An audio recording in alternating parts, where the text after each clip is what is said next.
Okay, so now what we're gonna do is we're gonna mess with some of the settings that you find in the camera section of your settings to see all the things that you can enable, disable, and what those things mean. So when we go to settings and then you scroll down and then you go to camera, you see all these different settings. Now let me show you what each one means. So when you go to preserve settings on the top, you have camera mode, creative control, live photos. So with camera mode, the last thing that you had set up when you open your camera, whether it was a video or a square or portrait or whatever you had open last, when you open your camera next time, it's going to have that. I like to have that on, but most likely I'm just going to change it. Like, it doesn't bother me. If it starts to bother you, just turn it off. But it could come handy if you're doing a lot of the same things and you're closing the app and you're coming back and you have to go back to it. Creative control like filters and stuff like that, you can also have enabled, so that if you use the filter, it's going to show up in the last time you had it rather than have to find that filter again. That's if you're really using filters and stuff. If you're not really using filters, then it doesn't really matter. Live photos. Now, this is a big one because if you have this off, chances are you're going to forget to turn it on, and then when you're taking a picture, and then you're not going to have a live photo if you like live photos. If you like live photos, have this enabled so all your pictures have live photos.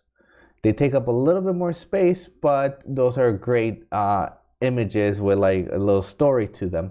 So my girlfriend really likes live photos. She has this enabled on her phone, and all her pictures are live photos. If you have this disabled, you can still take a live photo, but you have to click on the top to tell the phone to take a live photo. So you have to turn it on and off, and by default it's going to be off. So if you want it on all the time, you turn this on. If you want to have to turn it on manually every time you take a picture, you turn this off.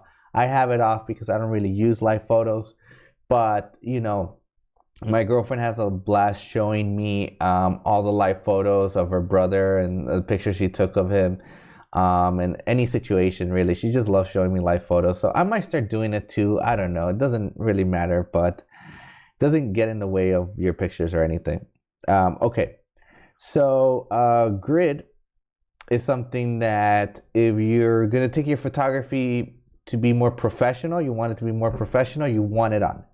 If not, if you're just a casual photographer, you might want to turn it off just because the lines can get annoying to see those lines. Professional photographers use the grid to be able to pinpoint rule of thirds and be able to place subjects on where the lines connect. That's where the rule of thirds say to go to, and we'll talk about that more later on. But it depends. You know, do you want it to be more professional? Do you want your horizons to be leveled? Turn it on. If you don't care that much, you don't want to see the lines all the time, then turn it off. So I have it off, and then when I need it, I turn it on. Scan QR codes. You can just leave that enabled. If your phone sees a QR code, it's gonna pop up like the website on the top. You can click on that and it's gonna take you to the website or wherever it's linking, if it's the app store for an app or whatever. It's really cool to have that. I remember using it the other day at this course I took. They had the QR code on the front so we could take the test. And I just pointed my camera from the back of the room, and it found the QR code and took me to the website with the test, which was pretty cool. Record video. For video, you can change the settings of the video. It can have auto low light frames per second, lock camera. So this is for video. This is for more photography course, but you can change the settings there. Change your settings for your slow motion. Record stereo sound. That's also for video. It's best to record stereo sound. Sounds better. Now let's go to formats. So there's these two formats. It's called high efficiency and most compatible. So high efficiency Apple created a file format for your images that are smaller. So now you can fit more pictures with the storage in your camera than ever before, thanks to high efficiency. The problem is that in order for other platforms that are not Apple related to read those files, it needs to be converted. Now, Apple converts it automatically when you share the photo or when you download it from the iCloud or any way that you take the pictures out of your phone.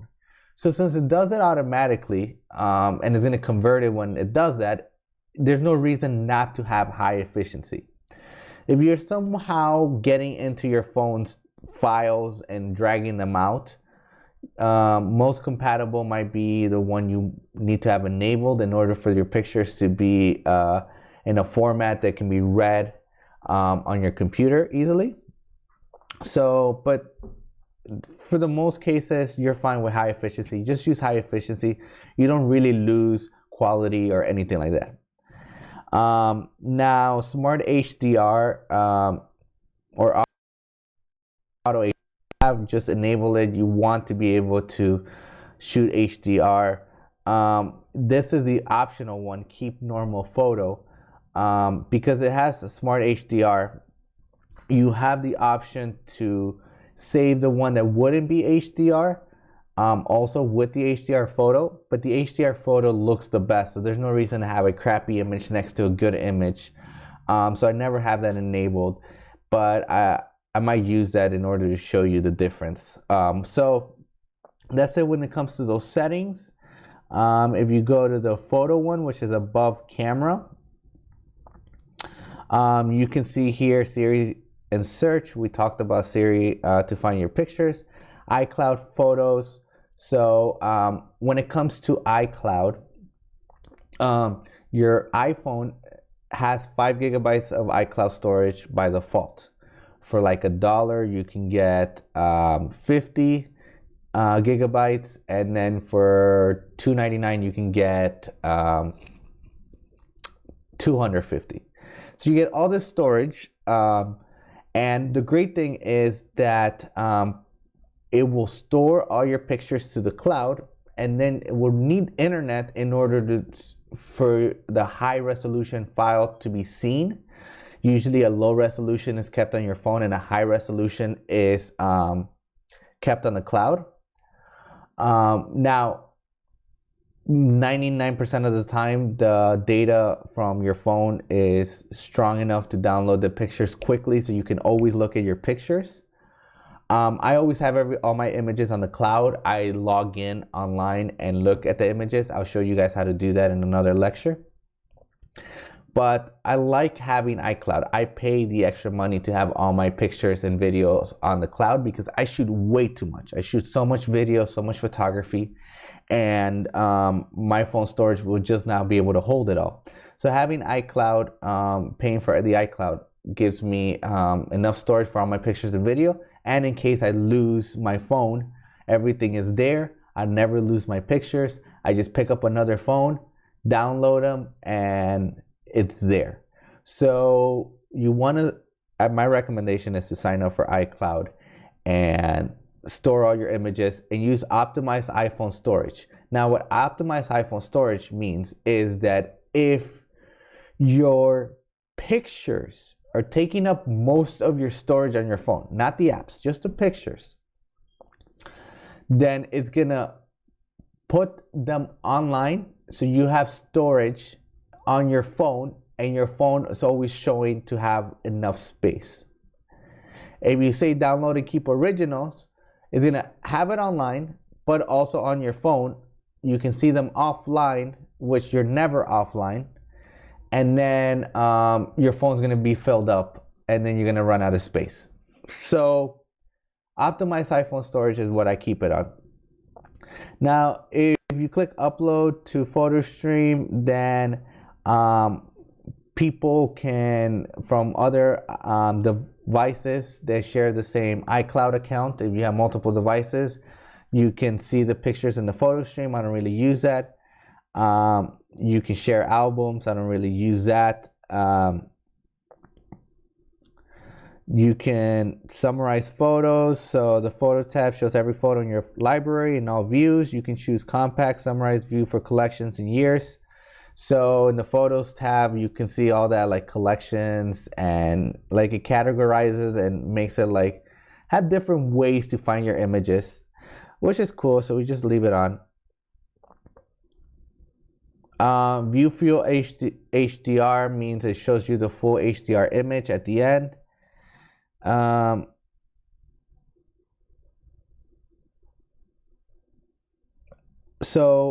Transfer to Mac or PC.